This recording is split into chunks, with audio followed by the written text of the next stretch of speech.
إن الحمد لله نحمده ونستعينه ونستغفره ونعوذ بالله من شرور أنفسنا ومن سيئات أعمالنا من يهده الله فلا مضل له ومن يضلله فلا هادي له ونشهد أن لا إله إلا الله وحده لا شريك له ونشهد أن محمدا عبده ورسوله أما بعد السلام عليكم ورحمة الله تعالى وبركاته بسم الله الرحمن الرحيم. Bugun birodarlar qarz haqida dars boshlaymiz. Qarz olish, berish, qarz nima, shariatda qarz berishlik qanday amal, shariatda qarz olishlik qanday amal. Bu mavzuni tanlashimizga sabab juda ko'p odamlar, xususan yoshlar, qarzdan qo'rqmay qo'yayotganligi ko'zga ko'rinib qoldi. Qarz olishlik oson bo'lib ketganligi uchun qarzdor bo'lganlar ham ko'payib ketdi. Ana shu qarzini uzoqmasdan xonavayron bo'lib, bori burdadan ajrab, yurtidan, uyidan, musofir yurtlarda qarz uzaman deb yurganlar ko'payib ketdi. Bu suhbatlarimiz orqali insonni hayotida katta bir ahamiyat kasb etadigan masala haqida bahs qilmoqchimiz. Qarz masalasi haqida. Qarz. Payg'ambarimiz sollallohu alayhi vasallam hadis shariflarda marhamat qilib aytadilar. Abu Said al-Khudri roziyallohu anhudan qala nabiy sollallohu alayhi vasallam idza khalasa al-mu'minuna minan nar hubisu bi qantaratin baynal jannati wan nar fayataqassuna mazalima kanat baynahum fid dunya hatta idza nuqqu wa hudhibu udhina lahum bi dukhulil jannah. Rasululloh aytadilar, Imom Buxoriy keltirgan hadis. Mo'minlar do'zaxdan xalos bo'lishgach, jannat bilan do'zax o'rtasidagi ko'prikda tutiladilar, to'xtatiladi. Va dunyoda o'rtalarida bo'lib o'tgan zulmlarning qasosini bir-birlaridan oladilar. Nihoyat tozalanib, musofo bo'lishgach, ularga jannatga kirish uchun izn beriladi. Mazolim degani birini ikkinchisida qolib ketgan haqqi. Kim urdi, bu javob qaytara olmadi. Kim haqorat qildi, javob qaytara olmadi, haqqini ola olmadi. Kim pulini, molini oldi, yeb ketdi, qarz bo'lib ola olmadi. Mana shular to'xtab hal qilinmagunicha mu'minlarga jannatga kirishlikka izn berilmaydi. Payg'ambarimiz sollallohu alayhi vasallam umri davomida bir marta haj qilganlar. Ana shu hajjatul vadoda 100 mingdan ortiq odam yig'ilgan joyda Rasululloh sollallohu alayhi vasallam shunday dedilar. Katta xutbasining bir qismi. Fa inna dima'akum va amwalakum va a'radakum alaykum haramun. Ka hurmati yawmikum hada fi shahrikum hada fi baladikum hada. Ey odamlar, albatta qonlaringiz, mollaringiz va obro'laringiz sizlarga bir-biringizga haromdir. Xuddi bugungi kuningiz, bugungi oyingiz va bu shahringiz harom bo'lgani kabi. Qarz hamma zamonda bo'lgan. Hamma davrda, hamma makonda, hamma jamiyatda qarz oldi berdi muomalasi bor bo'lgan va bundan keyin ham bo'ladi. Ammo bizning zamonamizga kelib ayrim odamlarning mana shu qarzga bo'lgan munosabati avvalgi odamlarning munosabatidaqa bo'lmay qo'ydi. Ayniqsa yoshlarni. Yoshlar qarzdan qo'rqmayapti. Qadimdan odamlar bir-biriga yordamlashgan, qiyinchilik bo'lganda ko'maklashgan, biror bir ehtiyojini qondirish uchun bir-biriga qarz berib olgan. Ijtimoiy hamkorlik uchun qarz. Odamlar modomiki bir jamiyatda yashar ekan, birini mashaqqatini yengillatishlikka ikkinchisi yordam berishlik kerak. Hamkorlik bo'lish kerak. Biri qiylanganda ikkinchisi pul berib yordam berib turgan qarzga. Qarz olingan iqtisodiy rivojlanish uchun. Bir odamning tijorati yurib turibdi, kengayishlikka zarurat tug'ildi. Mahsuloti yaxshi ketyapti. Yana bir ozgina qarz olib zavodiga kirgizsa, yana bir 10 ta 20 ta odam ishlik bo'ladi. Jamiyatda ehtiyoji qondiriladi. Demak, iqtisodiy rivojlanish uchun qarz olingan odamlar tomonidan zaruratni qondirish uchun qarz olingan. Biror uyib kuyib ketdi to'satdan. Yo bir sel keldi, yer qimilladi, to'satdan ofat keldi. Ko'chada qolmasligi uchun shu odamga qarz berilgan. Demak, qarz insonlar orasida doim bo'lgan, hozir ham bor, bundan keyin ham bo'ladi. Muhimi qarz ishini islomiy axloq, shar'iy me'yorlarga muvofiq qilishimiz kerak. Qarz hayotimizdagi muhim ishlardan bittasi. Qur'oni Karimda qarz haqida oyat tushishligini o'zi bu masalalar qanchalar muhim ekanligini siz bilan bizga bayon qiladi. Boshqacha qilib aytaman. Qarz haqida oyat tushdimi? Qur'onda qarz haqida gapirildimi? Demak, bu yengil masala emas. Qur'oni Karimdagi eng katta sura Baqara surasi. Ana shu Baqara surasining eng uzun oyati 282-oyat. Qarz haqida. Astagfirullah. Ya ayyuhallazina amanu idza tadayantum bidaynin ila ajalin musamman faktubu. Ey mu'minlar, agar belgilangan muddatga qarz olsanglar, uni yozib qo'yinglar. Mana qarz olasizlar bir-biringlardan, yozib qo'yinglar deyapti. Qarzni ustida musulmonlar nima ish qilish kerakligi shariat islomiyada aniq qilib yozib qo'yilgan. Odam bolasi borki, birodarlar, qarzdor bo'lib qolishi mumkin. Inson issiq jon, zarurat to'satdan bir kutilmagan ishlar bo'lib qoladi, qarz bo'lib qolishi mumkin. Hatto Muhammad alayhisalom ham qarz olganlar, birodarlar. Oysha onamiz roziyallohu anhodan ishtara Rasululloh sallallohu alayhi vasallam min yahudiyyin ta'aman bi nasi'atin va rahana dir'an lahu min hadidin. Rasululloh sallallohu alayhi vasallam bir yahudiydan nasiyaga taom sotib oldilar, arpa. Puli yo'q, qarzga nasiyaga oldilar va unga o'zlarining temir sovutlarini garovga qo'ydilar. Rasululloh vafot etganlarida ana shu yahudiyning uyida sovut qolib ketgan edi Rasulullohning. Qarzni lug'aviy va istilohiy ma'nosi. Qarzning lug'aviy ma'nosi arab tilidan kesish, ajratish ma'nolarini bildiradi. Sababi qarz berayotgan odam o'zini molidan bir qismini kesib ajratib berayotgan bo'ladi. Bu lug'aviy ma'nosi. Shar'iy ma'nosi qarz biror kishiga ma'lum muddatga qaytarish sharti bilan berilgan pul yoki mol. Bir narsani berdingiz, pul yoki mol, paytda qaytarib berasan. Mana shu istilohiy ma'nosi bo'ladi. Birodarlar, islom dini, shariati qarzga bir jiddiy yondashadi, bu masalani jiddiy ko'radi.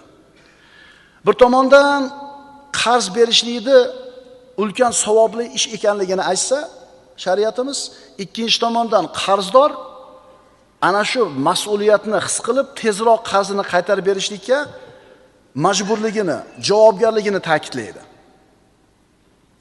Kimdir aytishi mumkin. Domla, qarzni yaxshi narsa emasligini hamma biladi-yu. Nima keragi bor bunaqa mavzuda dars qilishdi? Qarzni yaxshi narsa emasligini hamma biladi. Nima keragi bor bunaqa dars qilishdi?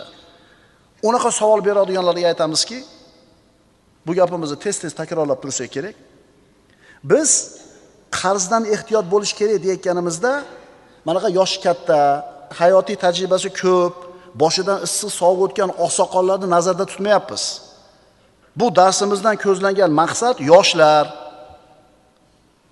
Zamonamizga kelib mana shu qarz olish, kredit olish, nasiyaga buyum olishlik ommaviy tus olib ketdi.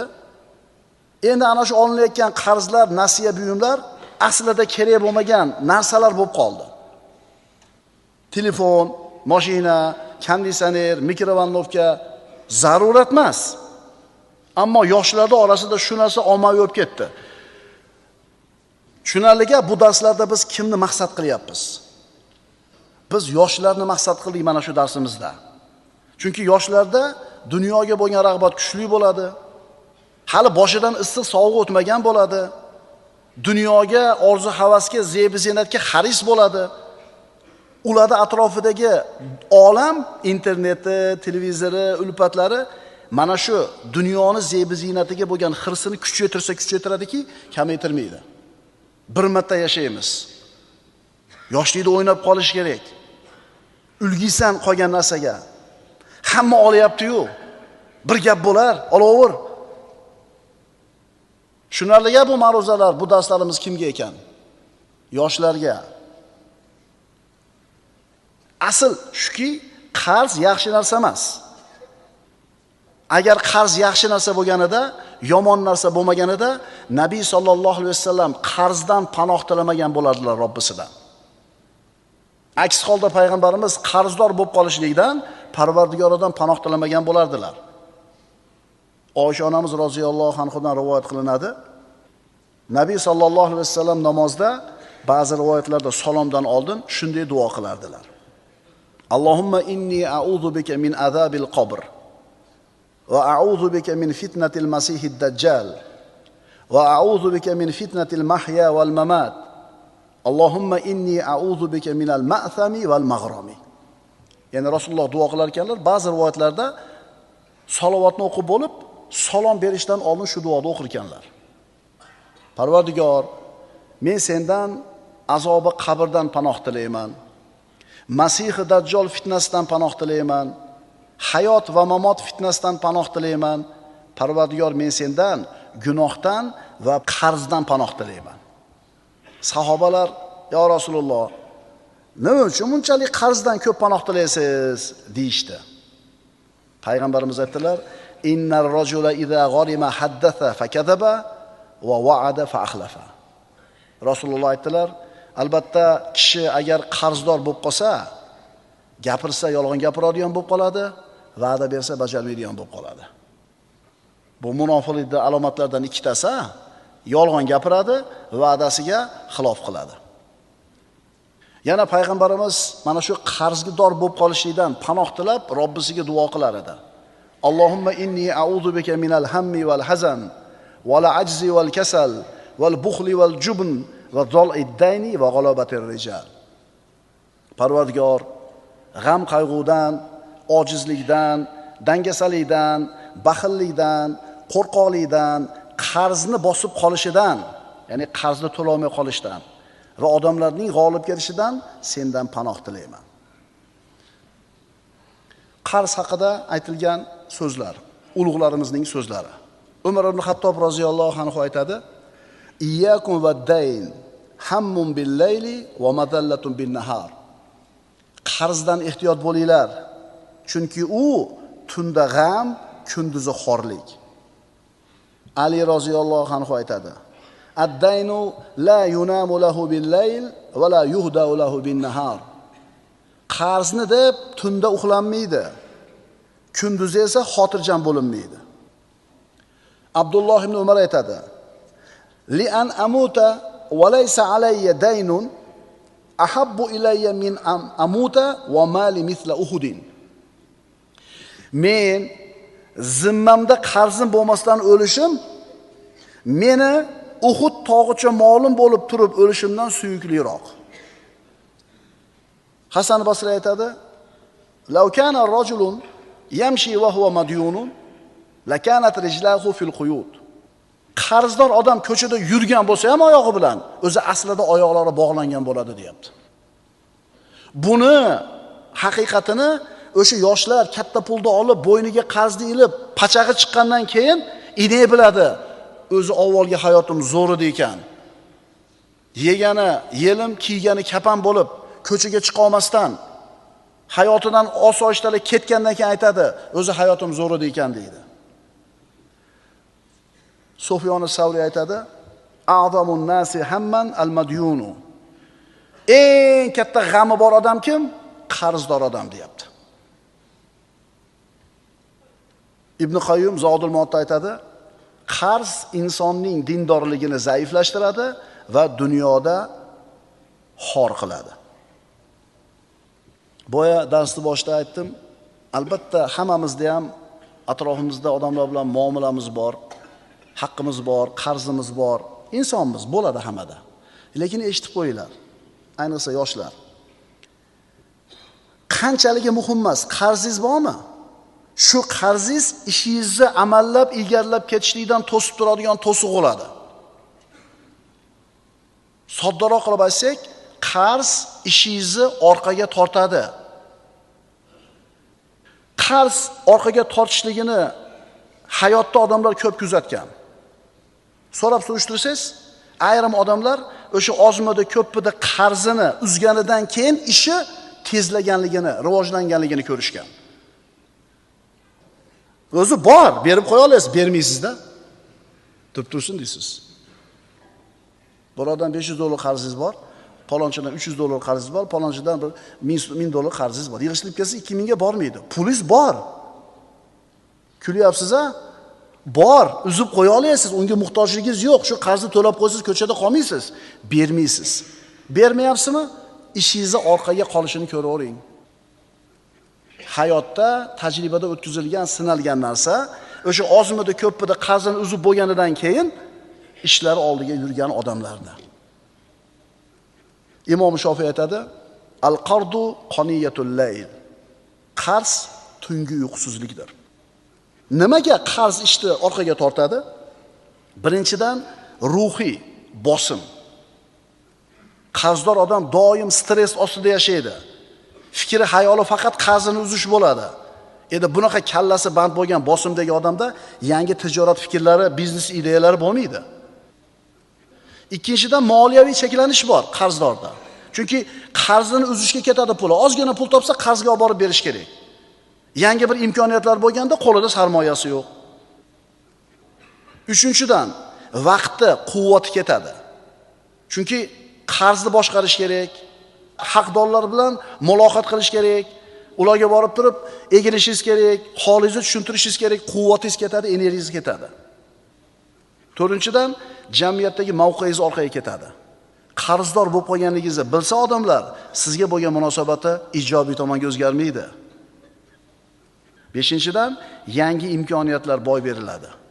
Yangi fikr chiqdi, yangi biznes taklif bo'ldi, lekin qarzingiz bor, qo'lingizda pulingiz yo'q, u ishga kirisha olmaysiz.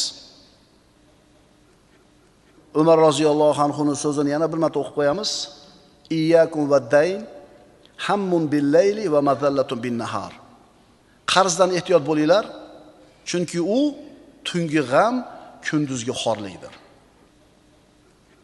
Mana endi shu qarz haqida bizi zamonamizdagi ko'zga ko'ringan g'arblik sarmoyadorlarni ba'zilarini so'zlarini o'qib beraman. Finansistlardan. U aytadi: "Men ko'p odamlarning spirtli ichimliklardan ko'ra qarzdan ko'proq pul yo'qotganini ko'rdim. Qarz bu muvaffaqiyatga erishishingizga to'sqinlik qiluvchi vositadir. Men qarz olib yutuqqa erishganlarni ham ko'rdim, lekin qarz tufayli yutuqqa erishish emas, balki qarzdan xoli bo'lib turib yutuqqa erishish haqiqiy barqarorlik va xavfsizlikni ta'minlaydi." Yomon qarz, shu zamonamizdagi ko'zga ko'ringan iqtisodchilardan bittasining gapi. Yomon qarz bu sizni cho'ntagingizdagi pulni chiqaradigan qarz, yaxshi qarz esa sizni cho'ntagingizga pul soladigan qarz. Qarz ikki xil bo'lyapti. Yaxshi qarz, yomon qarz. Yaxshi qarz cho'ntagingizga pul soladi, yomon qarz cho'ntagingizdan pulni chiqaradi. Yaxshi qarz qanaqa qarz? Zavodingiz bor, fabrikangiz bor, ishingiz yaxshi ketyapti. Mahsulotingizga talab kuchaydi, lekin imkoniyatingiz ozlik qilyapti, bir 10 ta stanok olish kerak. 10 ta stanok olsangiz, yana bir 20 ta odamni ishga olasiz, elni ehtiyojini qondirasiz, yana pul keladi. Demak, bu yaxshi qarz. Ishingizni rivojlanishiga sabab bo'ladigan qarz. Cho'ntagingizga pul soladigan qarz ekan, yaxshi qarz. Ikkinchisi nima bu? Yomon qarz. Sizni cho'ntagingizdan pulni chiqaradigan, ortiqcha orzu-havasga sarflanadigan qarz. Bizda qaysinisi ko'proq olinadi? Yana aytiladi, qarz bu sizni kelajagingizdan bugunga pul olish. Aqulu qawli hada va astaghfirulloh li va lakum. Innalloha va malaikatahu yusalluna alan nabiy. Ya ayyuhallazina amanu sallu alayhi va sallimu taslima. Vassalamu alaykum va rahmatullohi va barakatuh.